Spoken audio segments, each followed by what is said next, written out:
Thank you, Ashwati. Thank you, Anil, for inviting Ashwati and me to this workshop. And so what I'm going to do is to lay out a sort of a broad conceptual framework I think would be useful for us to understand how central women's labor, women's work is to capitalism itself, or to capitalist accumulation, to the accumulation of profits, right? That's what capitalism is all about. It's all about the relentless, unceasing accumulation of profit in multiple sectors, whatever these sectors are. And what often gets hidden or invisible is how central women's work is to this process. And so I thought what it would be useful for me to do would be to give you a conceptual framework that you can use to understand not only women's labor in fisheries, but women's labor in the forestry sector, women's labor in agriculture, women's labor in artisanal production, right? So women's labor cutting across a large number of sectors. And therefore, I'm going to sort of take the focus away from fisheries, at least in the beginning. So I'm going to start by saying that there has been, all of us are or should be familiar with some Marxist thought here, which is what is Marx saying about how does profit get accumulated? For instance, to put it once again very simply, and stop me if I'm not being clear anywhere, of course, if there is a worker working in a factory, and I'm going to use the male pronoun quite consciously, a he, a worker working in this case, in this story, working in a factory over so many hours in a day, part of the worker's wage during one half of the day or one part of the day is producing the output or the value that pays for his wage, right? So part of his work produces the value or the output that pays for his wage, that comes back to him as whatever the wage may be required to sustain him and his family in the historical period in which he is living. The other part of the working, and that's what Marx calls the necessary labor time. The other part of the working day, so let's say this is about 3 hours, 3.5 hours of the worker's work, but maybe 5.5 hours, the worker is additionally working, which is producing a surplus, right? And that surplus becomes the basis for the capitalist's profit. And therefore, this is what Marx calls the surplus labor time. The necessary labor time was the first part, and this is the surplus labor time. And this is the basis of appropriation of surplus value. By appropriation, what Marx means is that part of the worker's work labor in the factory, in the workshop, wherever we are talking about, that is producing a value which does not return to the worker as wage, but in fact is the basis for the profit of the capitalist, right? So that's the general idea. Now, Marx's formulation, in Marx's thinking, the entire focus in Marxian political economy, Marxian thought, etc., was on the relationship between capital on the one hand and wage earning labor on the other hand, right? So capital and waged labor. But this debate is taken forward by feminists working largely within a Marxist framework or a socialist framework, right? So we may call them Marxist feminists or socialist feminists.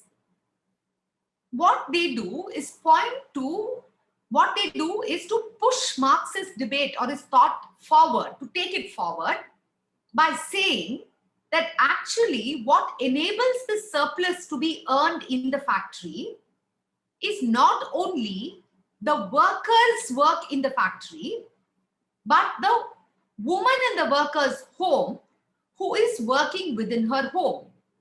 And what her labor is doing is to produce the worker's labor. What her labor is doing, what her work is doing, is to make it possible for a worker to come home at the end of, let's say, 10 hours of labor, 8.5 hours, even 12 hours of labor, and a worker comes home exhausted, wrung out completely, right? And what does he find at home? He finds his meals are cooked, served hot, his clothes have been washed, his house has been cleaned and swept, his children have been fed and looked after. And the next day, so all that he needs to do is to consume his meal, a congenial environment is created, a soothing environment for him to relax and then to sleep at leisure. And the next day when he is up, his clothes are made ready again. His tiffin box, his lunch boxes are kept ready, and he goes back to work. So what we actually see here is that it is his labor power that is being produced every day because it is being consumed every day, right? On the factory floor, on the shop floor, it's being used up. So it needs to be produced every day, and therefore it gets reproduced every day. And what is it that produces this labor power and reproduces this labor power? It's women's work. So if we have to describe the production and reproduction of labor power, of paid labor, we would actually be describing women's work in the home, right? Cooking, cleaning, swabbing, washing, looking after the worker when he falls ill, when he's wounded, when he's injured, raising his children, looking after older members of the family. So child care, infant care, elder care, right? So that very essential work that women do in the household is producing a unique commodity in capitalism, in capitalist economies. It is producing the living laborer himself, right? So what Marxist feminists are bringing to this debate is they are saying that Marx only saw a relationship between wage labor and capital, but we must see the relationship between all kinds of human labor in general and capital. And by human labor, what we actually mean is that we must incorporate, we must include women's work, which is almost always unwaged work. You can call it invisible work because it's made invisible by society, by public policy. It's not seen as labor. And this argument we must be familiar with, no? Because women are trained to see their work not as labor, never as labor, but as an extension of their very nature, right? So not as work, not as labor, but as an extension of who she is, right? So the fact that she is a dutiful wife, a dutiful daughter-in-law, a caring mother, a good daughter, a good wife, daughter, and mother means that she is expected to perform the service function, what we may call the service function. But all of this terminology, all these words are language. Taipasam, Nesam, Pennin Kadamai, Dharmiga Poruppu, Manaiviyin Poruppu, all those words, and you can think of them in Malayalam, in Hindi, in so many languages as well. What they do is to conceal the labor, the dimension of labor. They gloss over the dimension of labor, right? And this is important. Why is this important? Because we must understand that there is an additional contradiction. The contradiction is not only between those who labor and earn a wage and the owners of capital, which is how Marx saw it. The contradiction is between those who are earning a wage for their labor, men, and those who are not earning a wage for their labor, women's work within the household. So we must see this as a hierarchy of labor power with wage labor on the top and female, mostly female or unwaged labor at the bottom of this hierarchy. So what is interesting is, I'll just add one quotation here from very prominent Marxist feminist Silvia Federici. When she writes, she says about men, however exploited the male worker is, and he may be terribly exploited in the factory, in the shop floor, wherever else, he may hate the work he's doing. He may be fundamentally alienated from the work he is doing. But, she says, however exploited you are not that work. Okay, you are not that work. Whereas women are the work that they perform. And therefore, if men are asking for a wage raise, for example, they are seen as workers who are on strike. Right? They are seen as striking workers, striking laborers. But if women are asking their partners to share household work with them, to share the burden of household work with them, they are seen as nagging bitches. Right? So fundamentally then, what we need to see is that there can be no surplus value without women's domestic work. It is women's work within the home that extends, that makes it possible for men to work long hours in factories or outside or on farms and fields or elsewhere, wherever it is, wherever it may be. So by extending the working day, that portion of the working day which is producing the surplus is obviously also getting extended, right? So what this means is that the woman's labor is central to surplus accumulation in capitalist societies and economies. And you can see that this is the case for any sector, construction sector, fisheries, agriculture, whatever the sector is that we are talking about. So that's why I wanted to initially give you a overall framework, because women's work keeps wages lower than they would otherwise be, and that's important.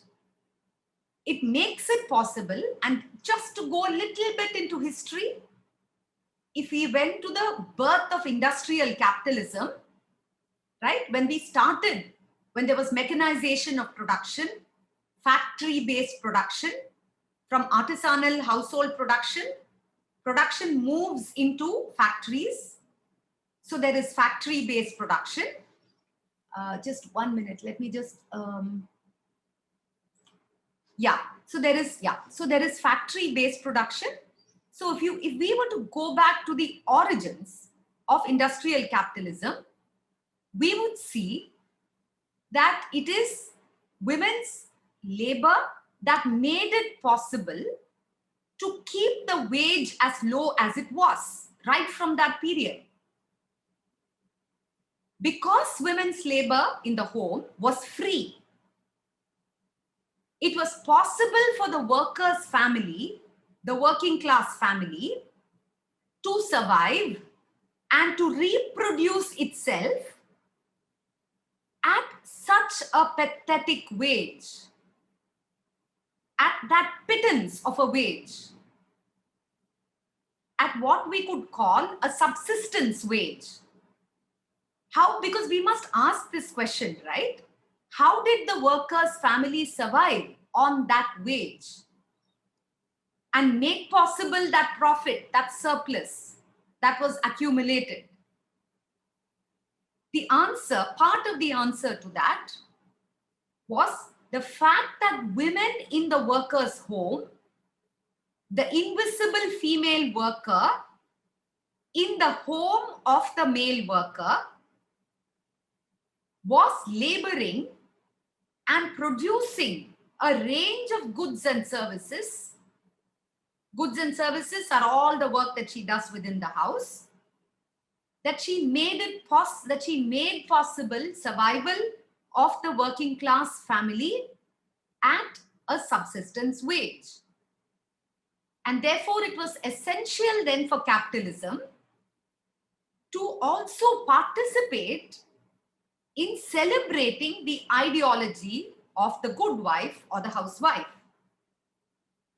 And I just want to add one more point here, but then I'll end this and ask if you have a question. I have something more to say, but I want to ask if you have, if you're all okay, then I'll say that additional thing.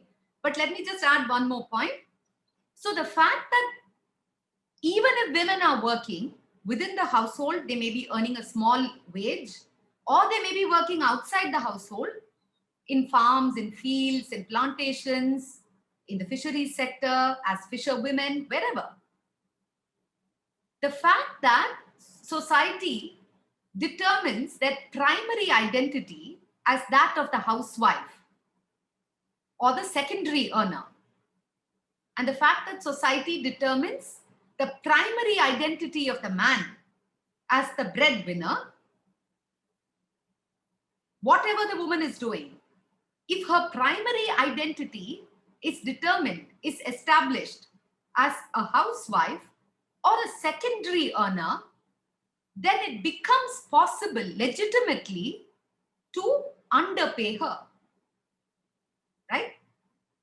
So that becomes a very powerful legitimacy for lower wages for women across sectors, whatever the sector may be, to underpay women. After all, she just needs to earn pocket money. She's only a secondary worker. So that becomes a very powerful ideological defense for the double wage across sectors. So I just want to sort of provide this as a conceptual background. And in fisheries, of course, as all of you know, because many of you are working in this sector, marine capture, what we call capture fisheries, tends largely to be the preserve of men, although there are, of course, cases and exceptions, and parts of the world where women may also be fishers in the sense of going out into the sea and participating in marine capture fishery. But we have an established, by and large, so let's talk about the by and large pattern, which is the gender division of labor in the fisheries sector, where women are doing a whole range of very low paid and unpaid work in pre-harvest and post-harvest activities in fishing, right? So that which precedes the fishing and that which follows the fishing, right? But women's work is therefore central there. And often, and this is also what the data is telling us, women from artisanal fisher households are also working additionally in non-fisheries jobs and sectors in order to supplement, to add to household income, to make a small contribution, but a vital contribution to the household income stream. And it is women's range of work before fishing, after fishing, in sectors other than fishing, etc., that is keeping the fisher household viable. That is ensuring the reproduction of the artisanal fisher household unit. right? So we may even say that it is this labor of women which is subsidizing the traditional fisher economy. So often there's a lot of writing on the resilience, no? The resilience, the survival capacity, the sheer grit and survival capacity of artisanal fisher households or of small scale fishing communities in the face of, why do we say sheer survival and grit? Because when we say survival of small scale fisher communities, fishing households, we mean in the face of large scale corporate capitalist fishing. That's what we mean. Or capitalist transformation of the fishery sector. So in the face of that, against the backdrop of that, we have the survival of small scale fishing economy, and it is often women's labor that maintains and enables the resilience of the small scale fisher economy. So I would just want to sort of leave it at that. I have another section which is on women within development policy and the question of their visibility or invisibility within development policy. But I'm not sure I want to go into that now. I don't know if this is too much, if I should just leave it here and ask Ashwati to take over from here, or if I should add that section as well. So I'm going to ask Ashwati to, the other Ashwati to, from the Delhi Forum to let me know. Should I do this, Ashwati, or should I hand over to Ashwati? So I think we can maybe have like 5-10 minutes of questioning, like, question answer, and then move on to Ashwati's presentation. Okay. And let's see, because we've given time till 8 and it's been a very hectic day. So yeah, people are tired. Okay. Yeah. So there is a section on the visibility or invisibility of women within development policy and within fisher policy, which I'm going to not present today. So I just want you to, in case you have a question about that, you can ask me later. But there's a part of the story which I'm not presenting. So I just want you to sort of bear that in mind. Any questions? I think Ashwati's, then we should maybe just directly go to Ashwati's presentation. No, there are a few, like okay. I can see a few. Sure. Yeah. Sure. Yeah. Robin, anybody else after that? Hi, madam. I have a couple of questions. Yeah. One question is, of course, patriarchy is to the disadvantage of women, but in a way it is to the disadvantage of men also. By which I mean that in patriarchy, women are the homemakers and men are the breadwinners, which means men have to work and earn bread for the family. So our fight against patriarchy, should it be against men or against the system of patriarchy? So how do we strategize this? Yeah. Sure. That's a great question. Thank you. I would say the answer to that would be that the fight against both capitalism and patriarchy would be interlinked. And we don't see one fight as being more important than the other fight. We see both battles as being crucial and interlinked. And we always understand patriarchy in a systemic structural manner. So patriarchy is not about villainous men and victimized women, right? I teach women's studies, and that's something that I constantly keep saying to my students through numerous examples, stories, case studies, etc. To not see cardboard characters of men as villains and women as dupes or as victims, because that's really not how patriarchy works. We see systems in place, and these systems create constraints, and therefore the men and women act in certain ways given these very important historical contexts and limitations. And therefore, I would say the battle always is against patriarchy as a system. There's no two ways about that. At the same time as the struggle is also, I mean, very often activists. But I would say where do we forefront patriarchy is especially in democratic spaces. For example, in collective spaces of resistance, in trade unions, it could be fisher unions, forest workers unions, unions in factories and workshops, in which it could become very important to challenge also male leadership and male control of positions of power within alternative spaces that are trying to be democratic. Right? So I think that's also, while of course we understand it's all systemic and structural, and that's a great understanding conceptually, at the same time you realize in spaces of resistance where you actually, in a visceral way, in a very stark way, women can experience male power and can want to contest that because they see it as male power, right? And it can happen within trade union spaces and collective spaces. So it can take that form too.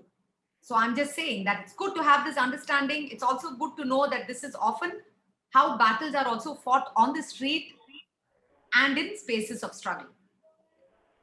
Yeah. The sector people. Kerala is one of the 9 marine states of India, having a coastal line of 590 kilometers and a continental kilometers. The fisher population constitute 2.3% of overall population of Kerala. They reside in 222 marine fishing villages and 113 inland fishing villages. The fishing community in Kerala basically comprises of Hindu Arya, Muslims and Christians, Latin Catholic, Mukwas. In the northern district, the majority are Muslims, while the Hindus are concentrated in central Kerala and the Christian fishers in the southern part of Kerala.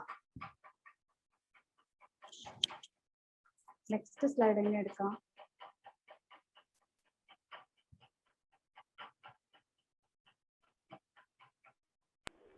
You can just click the next.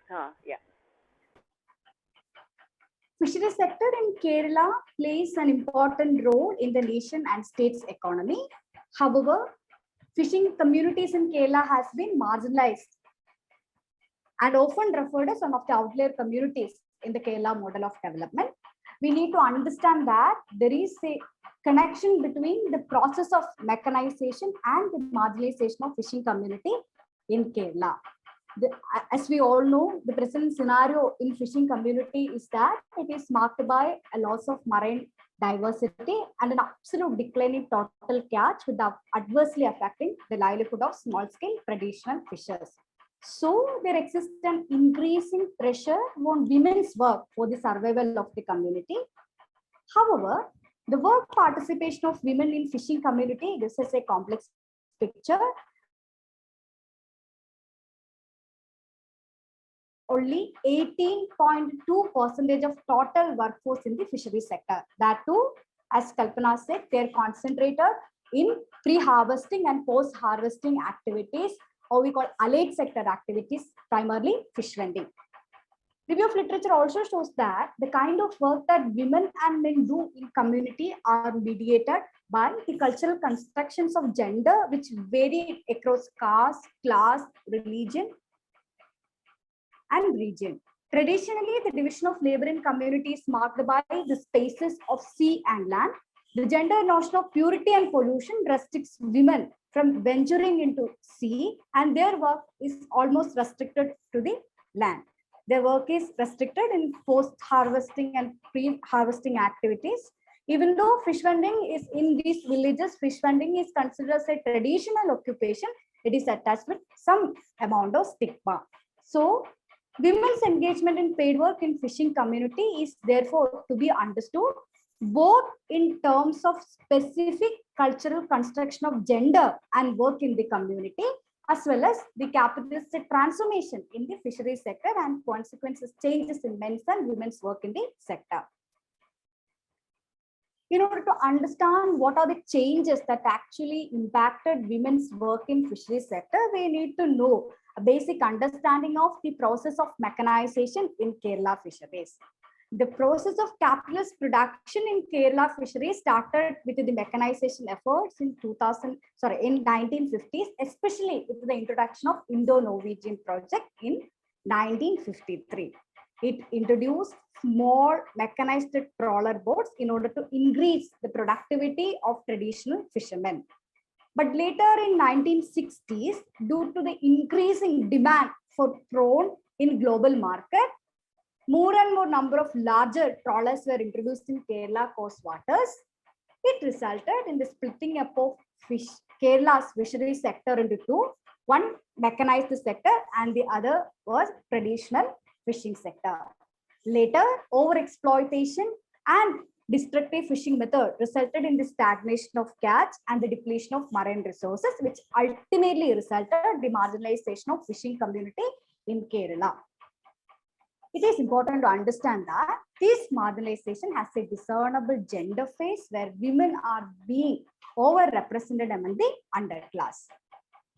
On the other hand, the process of mechanization also resulted multiple forms of responses and resistance from the community. Sorry, Ashwati, just a minute. Can you go a little slow? Because there's a lot of information, right? And I think people are taking time to process it. So if you can go a little slow, that'll be good. Thank you. Okay, I'll do that. On the other hand, the process of mechanization also resulted multiple forms of responses and resistance. One important political response was the unionization of fisherfolk under the union KSMTF, Kerala Swatantra Matsya Tholali Federation. And another response was technological. Rapid motorization of fishing craft by traditional fisherfolk in 1980 was a major response towards mechanization. When coming to women's work, we need to understand what are the changes that mechanization impacted on women's work in fishing. Changes in harvesting also changed distribution network. Earlier, distribution of fish followed simple network where women used to get fish from their male kin relatives. But due to the changes in production and labor process, women lost their intra-household kin-based access to fish. Capitalist modernization reconfigured the scale of distribution. Mechanization introduced centralized boat landing sites, ice plants, freezing technology, which enables long distance transportation of fish and large scale marketing. Entry of large number of traders on commercial basis created new hierarchies in marketing network like wholesale vendors, retail vendors, and petty vendors. But it is important to note that while men monopolized the upper hierarchies of market like wholesale vendors and retail vendors, women were mostly restricted to petty vending. Even before unionizing through KSMTF, we need to know that women are always in the forefront of this unionizing in Kerala scenario. But even before unionizing through KSMTF, fisher women in Kerala staged public demonstrations against arbitrary imposition of tax in fish market and for better conditions for their work. They have also been in the forefront of fisher struggle against mechanization, destructive fishing technology, ecological damage, and livelihood crisis. In our study, we try to understand how these global changes are affecting the local practices of fish production, financing, and marketing, and how it affects the livelihood and survival strategies of women in a particular fishing village called Anjithanga, which is in Thiruvananthapuram district. As we know that Thiruvananthapuram is marked as a small scale traditional fishery, largely motorized. And we selected a Latin Catholic fishing village, Anjithanga, for our study. Anjithanga is marked by the presence of large number of female vendors, and they were also participated, historically they were participated in the political and community mobilization among fish vendors.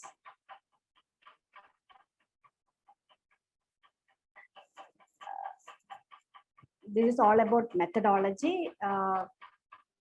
We conducted, it was an ethnographic study, and we also conducted interviews with fish vending women, fishermen in villages, representative TSS, and all other stakeholders. The study employed immersive ethnographic fieldwork using qualitative methods of data collection and analysis.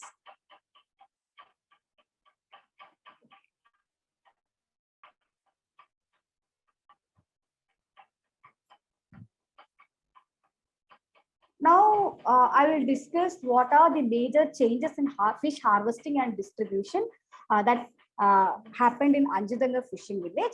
Traditionally, Anjidanga is marked by fishing, small scale fishing, and they were using traditional craft called catamaran or plankanai. They used fishing gear which are ecologically sustainable and relatively harmless. In order to address the mechanization,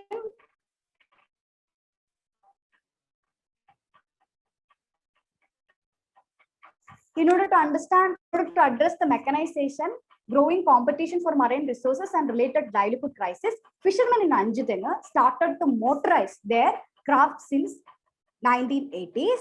In 1983, SIFS, a society, opened a boatyard in Anjidanga and trained fishermen to make and repair plywood boats with outboard motors, which enables fishermen to increase fishing speed and distance. Later, these plywood boats were replaced with fiberglass boat. So fishing became very expensive and there were increasing demand for credit. This credit need was addressed by a new category of middlemen who finance for fishing. In turn, these middlemen would get the right of auction and sale of fish with a commission. This practice is highly exploitative, and in order to address the issue, Fisher Folk cooperative societies were established in Anjidanga. In the early 1980s, SIFS formed fishermen cooperatives and introduced a new category of middlemen known as salesmen. These societies salesmen, what did they do? Their duty was to auction fit, record the sale, collect money due from merchants and traders. Later, the government body Mulsifed also replicated the model of SIFS societies. However, what happened? It is reported that both SIFS and Mulsifed lost control over first sale for fish in the seashore since mid-2000s due to growing demands of private salesmen. We also know that there are society salesmen become turned to private salesmen as they found it more lucrative option of income earning and often channelize society's fund towards their private operations. This private sales finance fishing, they finance, these private salesmen are actually now financing fishing operations, and by providing loans to boat owners to purchase and repair boat and related equipments. And they also finance by fuel and pay wages to workers. Now in Anjidanga, both men and women worked as salesmen, but it was seen that salesmen had more access to work. Men has more access to working capital than the saleswomen. Seashore auctions are conducted purely on commercial principles and motives. Despite declining the catch and increasing expenditure in motorized fishing, the last 2 decades in Anjidanga witnessed increasing investment in motorized craft and the entry of younger men into fishing. And there is an over-reliance on these private money lenders, which further intensified the exploitation of fishermen. So this is the first point. There is an over-reliance on money lenders and private salesmen. And the another point is that, as we know that in Anjidanga, people are against the trawler fishing is not allowed in Anjidanga, and fishermen seem it is detrimental to their detrimental to the stock of marine resources, and they are completely against using destructive fishing gear, especially one fishing gear called Polly Vallam, ring seam boat.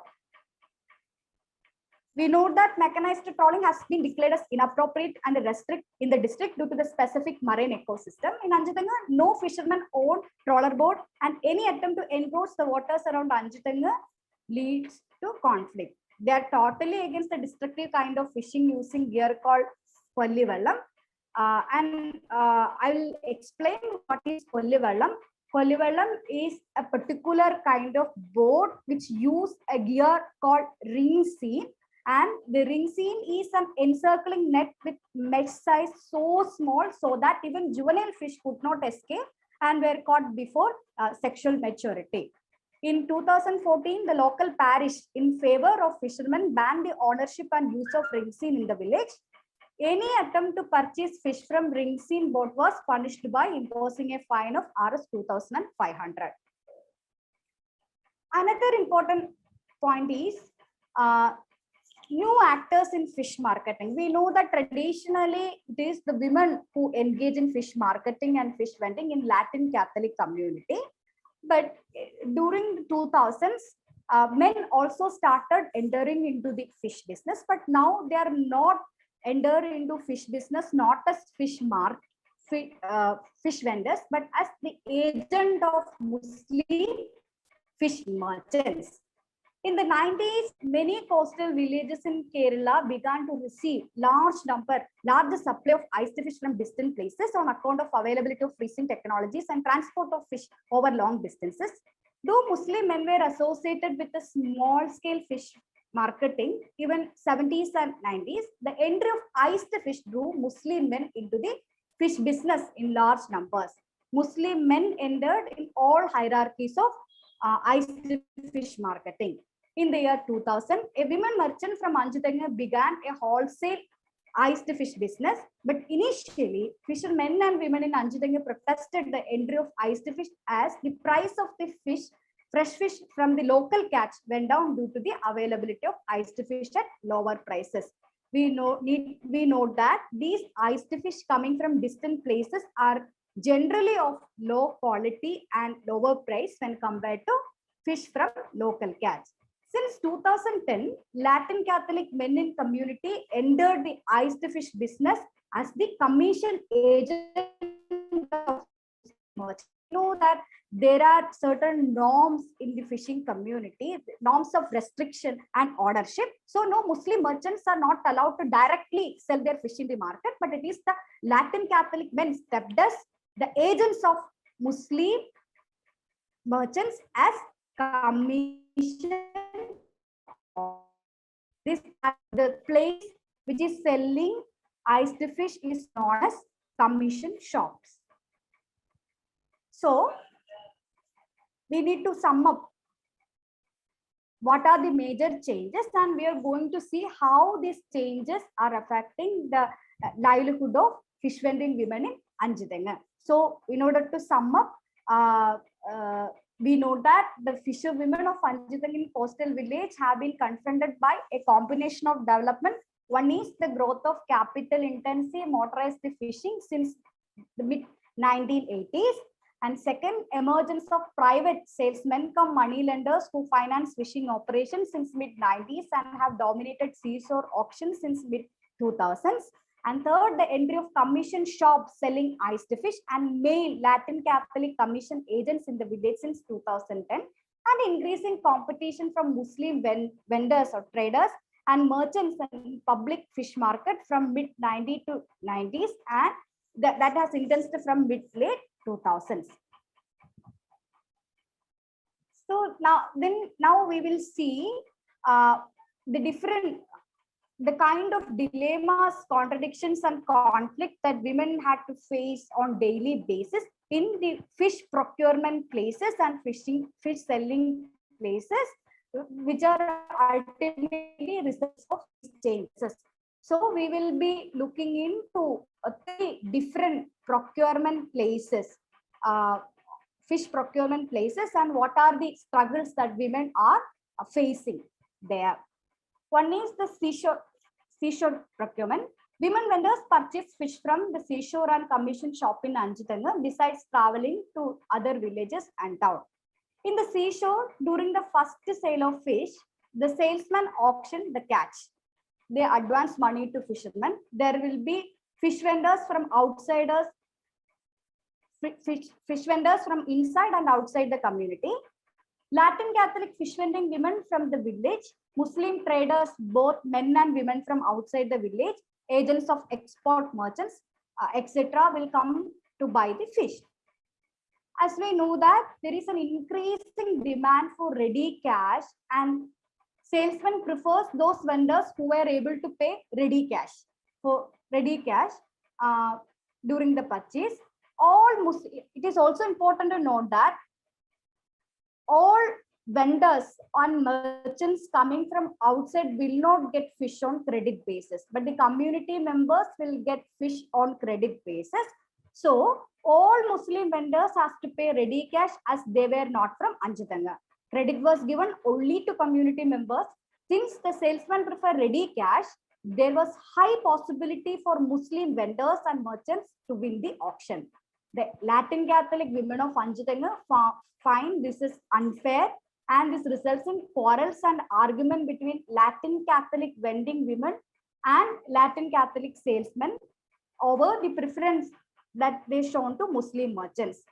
This Latin Catholic women also quarrel with Muslim men and Muslim women vendors from outside for their entry into Anjutanga and the threat they pose to their livelihood.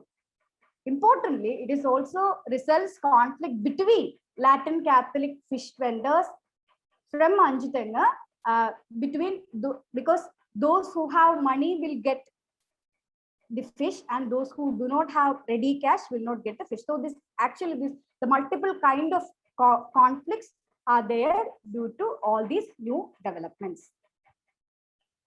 Regarding fishing methods, we see that another important place of fish purchasing is from Kollivellam.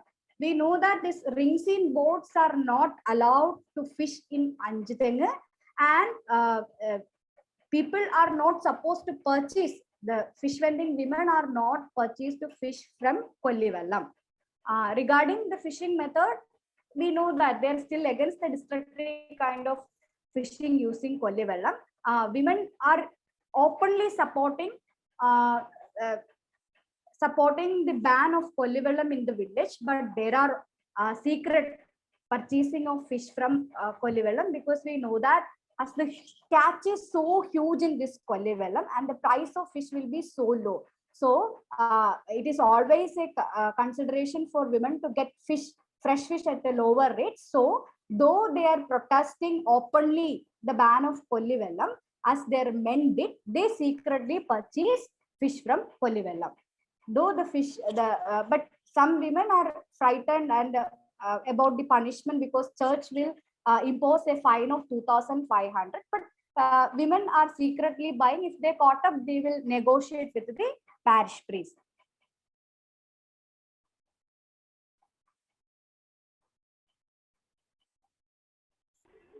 So Ashwati, if you can just wrap up in the next 2 minutes, that will be great, because then we can open it up for questions as well. Okay. And another important, as we saw in commission shop also, this kind of exploitation is there, because as we know that in commission shop, it is ice fish is sold there, and women are not in a, and it comes as boxes, big boxes. So women are not in a position to understand. Most of the time, these iced fish are of lower quality and a lower quality, and women may not be in a position to identify the fish at the bottom. So, but this Latin Catholic men who work as the agents of this Muslim merchant, they will not take the responsibility for the rotten fish. And another important struggle that they are facing with the public market. Many of this public market are marked by lack of proper infrastructure, and there are many health issues.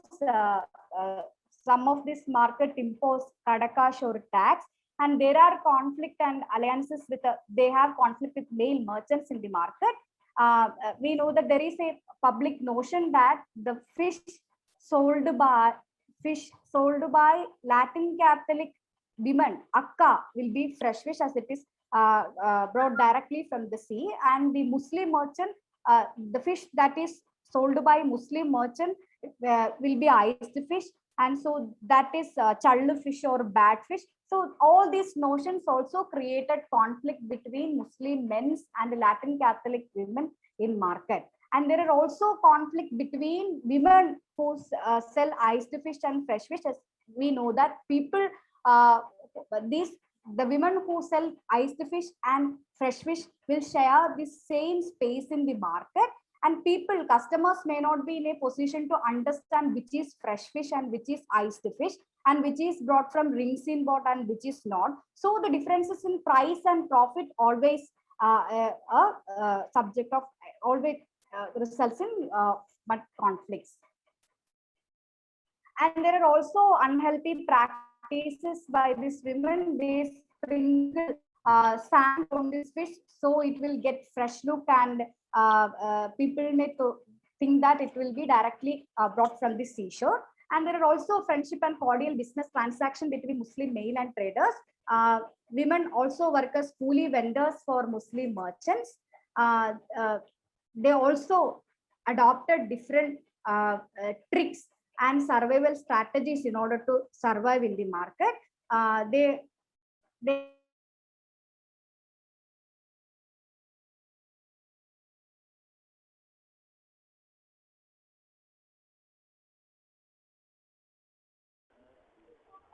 Shruti, are you there?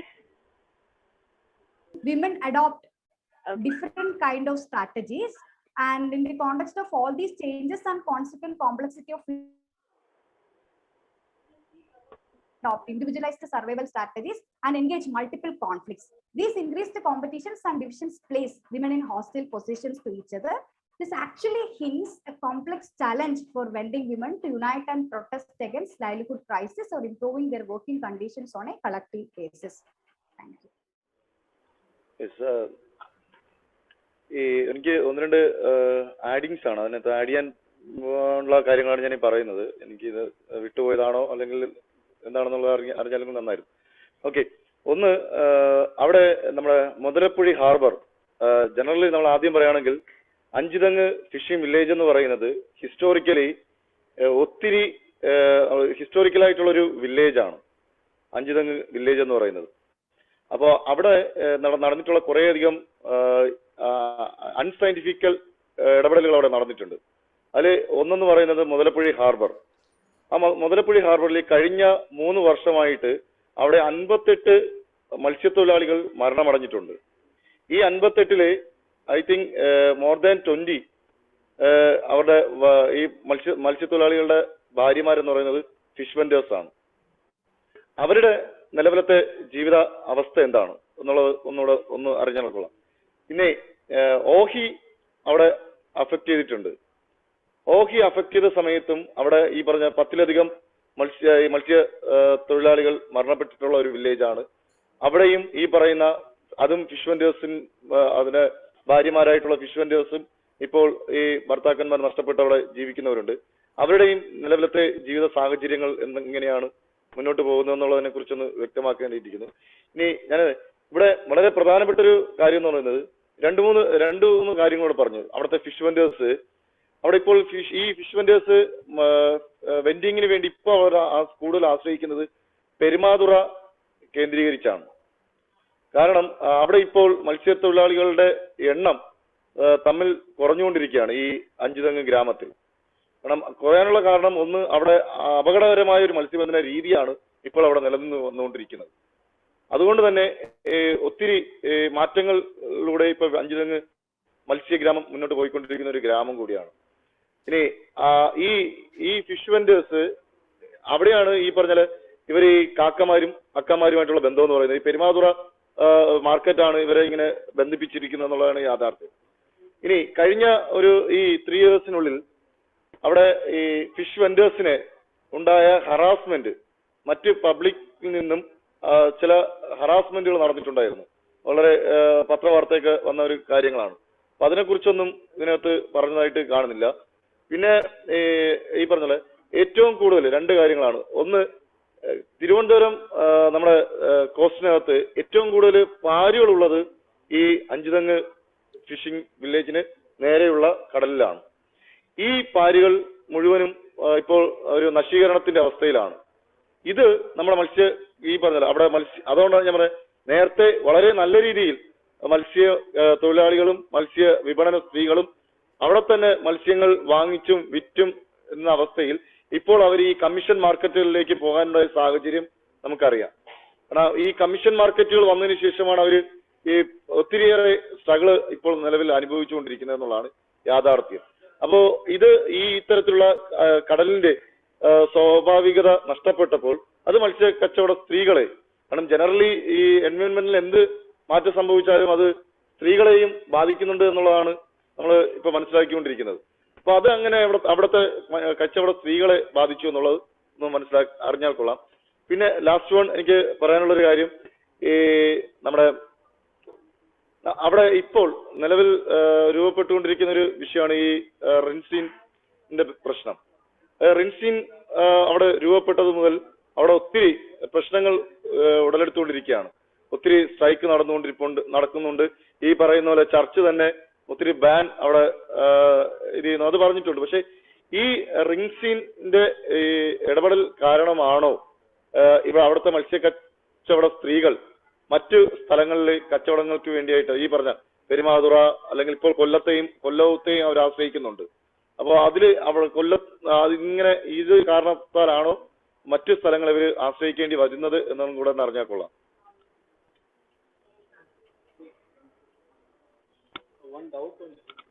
I think that is a lot of questions to translate, but still, mainly he was talking about the historicity of how Anjadinga is a very historic village, and recently there has been around 58 fisher people who died recently there, and he wanted to ask Ashwati what is the condition of their widows at this point of time.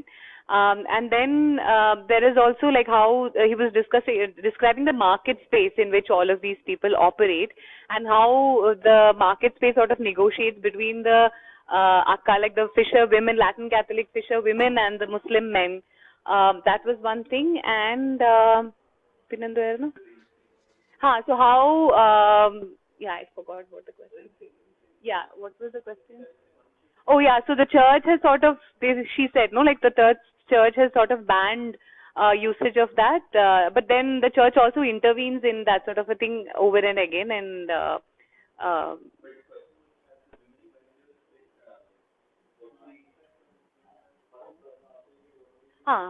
so because of rinsing, I think it's connected with Meghna's question of whether they get fish from other states. So is it because of this ban that has happened?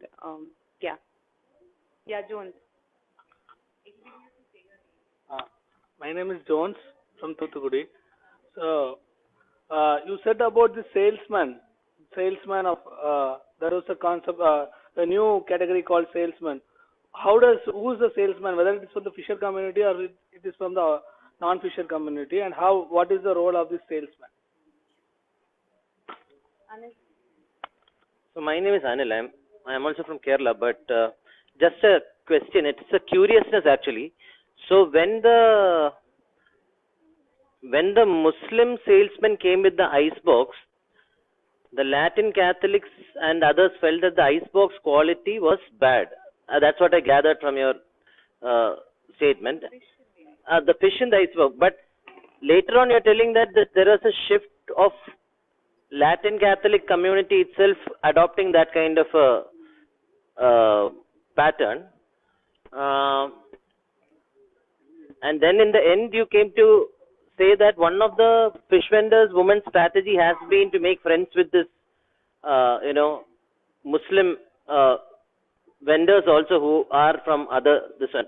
What is the relationship generally? Is it a very technically speaking, trade-based kind of a association, or else it's a kind of a communal kind of an association?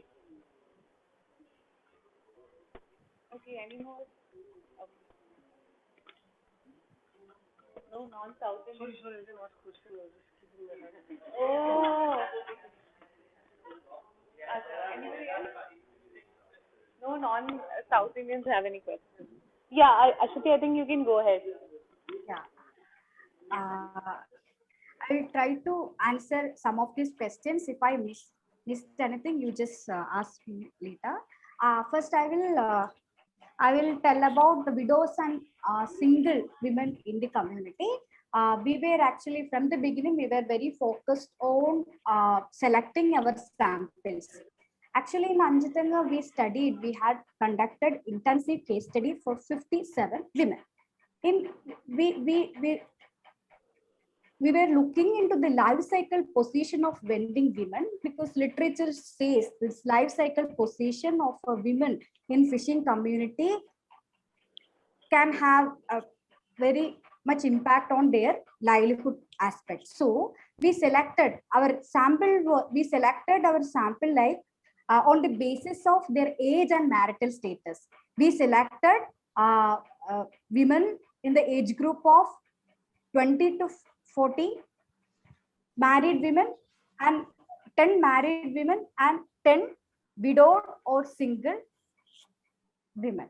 And the next category was women in the age group of 41 to 60, 10 married women, and other women, which consisting of widowed or single, and the 60 plus. So we try to understand what are the struggles and what are the life cycle position, and how whether it differentiate across their life cycle or marital position. So from our intensive fieldwork, what we understood is that it is actually there is a symbolic value of having a husband and being a wife in the community. There is no doubt about it. But practically speaking, many of the women in the community are the real breadwinners of the fishing household. Though men are working in the ocean, the return from fishing is not spent on the household things, because though an interesting kind of practice we have seen in Anjitanga fishing villages is that men will earn and they will give the money back to their wife, but every day they will get the money from their wives in order to have alcohol consumption. So sometimes it exceeds what they got from their husband, so they have to give it back what they actually got it from their husband. So though men are working, they're working and money is, I'm not saying that their money is not important, because there is a rolling around of money. People are getting money, they are taking loan. After this mechanization, we have seen that there is there is a money market. People are spending more on their celebrations, their life event. So there is an important need for credit in the community. So but actually the household consumption and household expenses are actually met by the work that women are doing in the community. So in that economic perspective, we can say that the material position of a widow or the single woman is so bad when compared to women who is having husband. But there is a moral economy in the community, and we studied in detail regarding this moral economy. Whether we identified the fact that there is a symbolic value of having a husband and being a wife in the community, which actually impacts their livelihood strategies also. That's what regarding the widows and single mother. And church, obviously church is always present in the livelihood of men and women in the community. But what we have understood is that even in the case of ring sin, church banned the practice of Kollivellam. It is almost a success because all men stood together and they are in favor of men. Church intervene in the ring sin case, but at the same time church also interfered the exploitative practice of taking excess fish during the auction by this merchant and salesmen and bill collectors. But that attitude didn't stand much, because these actors were more powerful, and the exploitative practice are still continuing. So that is about church role, and I don't think people traditionally women from Anjutanga will go distant places for getting the fish and marketing. It is not only for the ring scene boating and ring scene fishing women are going out, but they always having this multiple points of collection and multiple point of selling. And ring scene actually ring scene is one of the reasons why they go outside and get the fish. It is not purely because of ring scene they go out. Traditionally, women from Anjutanga will go to distant places. Women are going to Thoothukudi, Perumadura, Vizhinjam to get fish, and they will travel a lot. And another question was about iced fish selling in Anjutanga. I think I was not able to clarify it in a better manner. Even before in 2000s, there is iced fish supply in the market, and not inside the market, but in Trivandrum, Muslims started investing more on this iced fish coming from distant places. And one of you asked whether these ice fish are actually coming from. It is coming from different places. Even there is some fish called Oman Chala. It considered to be coming from Oman. So there are now, due to the technological development, fishes, we can transport fish from different places all over the year. So fish is coming from different places, and in commission shop, what happens is that women can, there will be huge lot of quantity of fish in the iced fish market, and this iced comes as in boxes. So and they will have a fixed kg, and most of the time what I got from the testimonies from women vendors, they complained that the bottom, in the bottom of this basket there will be more ice than fish. So when women, they will not be in a position to look out when they get the fish. So there will be in the auction field, they will have auction and they will get it and they will go. They can't identify from the from the commission shop. So but the Latin Catholic men do not take the responsibility, as they will say we are only agents, we can't do anything. So that is the case. Sorry, I forgot what are the other questions. Could you please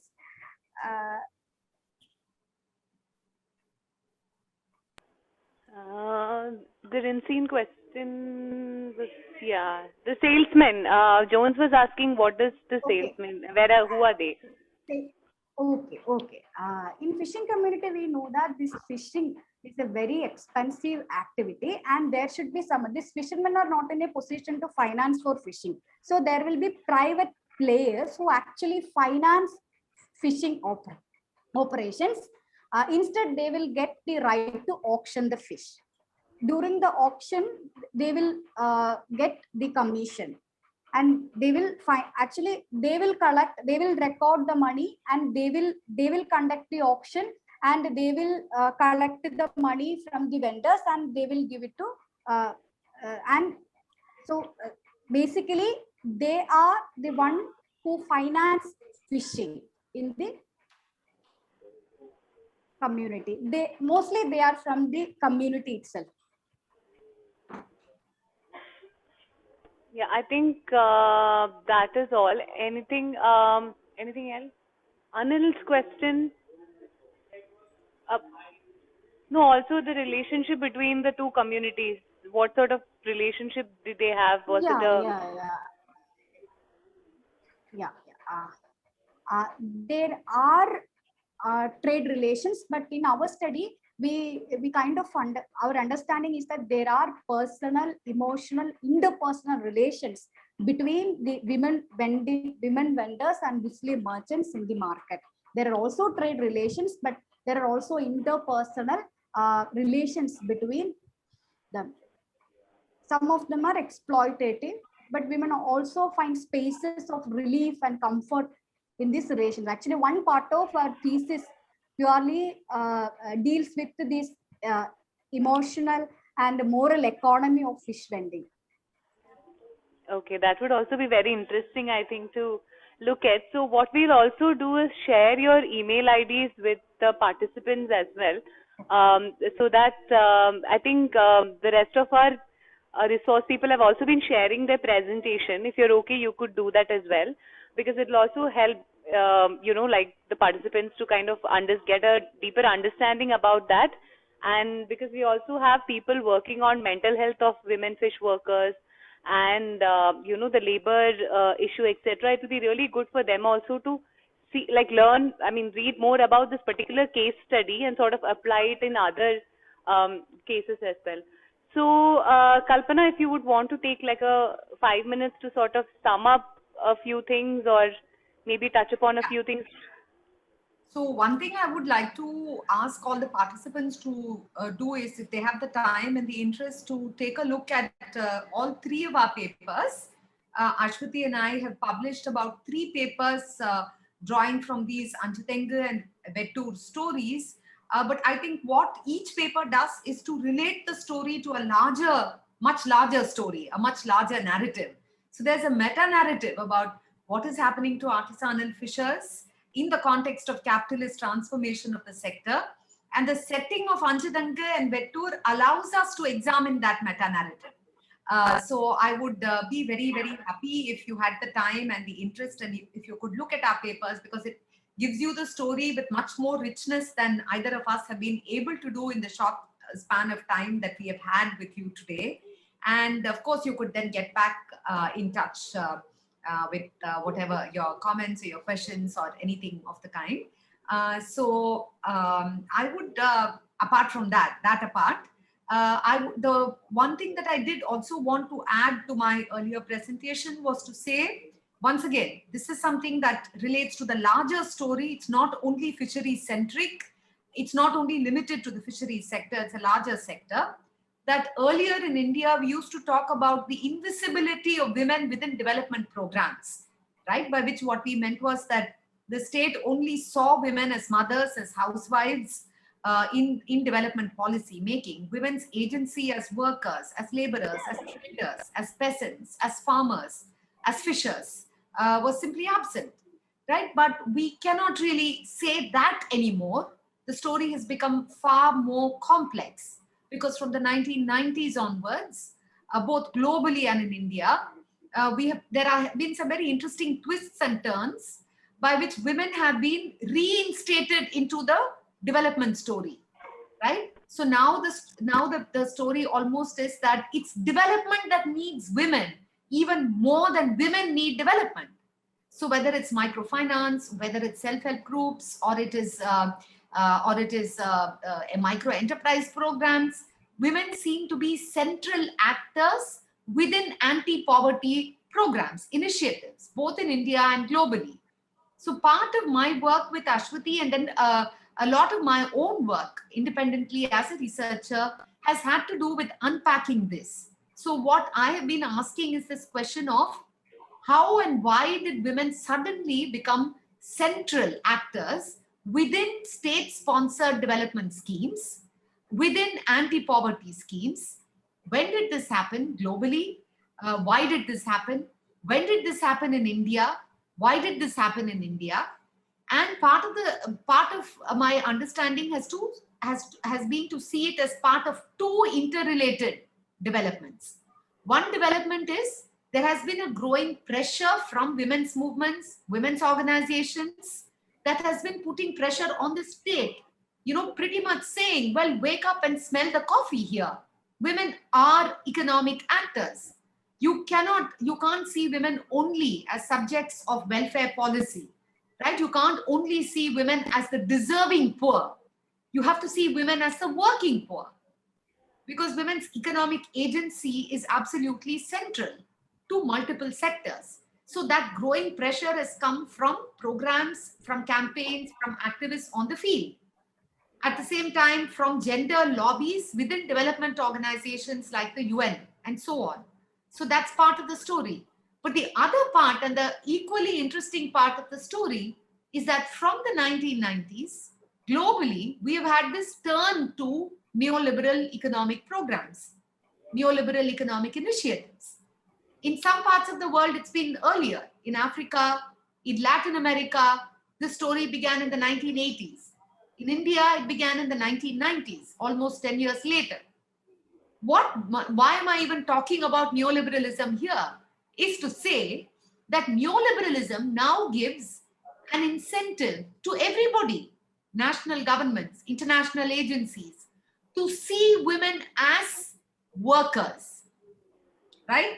To see women as workers, but in a very selective way. To see women as those, as anti-poverty warriors who are going to rescue their own families and their own communities and themselves from poverty, from destitution, from starvation, right? And women are going to be equipped to do this. Women are going to be empowered to do this because the state cannot do this anymore. The state has no resources to do this anymore. It's a neoliberal state. And because private capital has no interest in doing this in any case. So if the state is unable to do this and private capital is unwilling to do this, then you really only have to empower the poor to survive using by their own wits pretty much. And the way that happens increasingly is to lay emphasis on women's economic agency. So there is a way in which women are being made responsible for rescuing their own families and their own communities from poverty and economic deprivation, right? Now, how does that link to the Fisher story?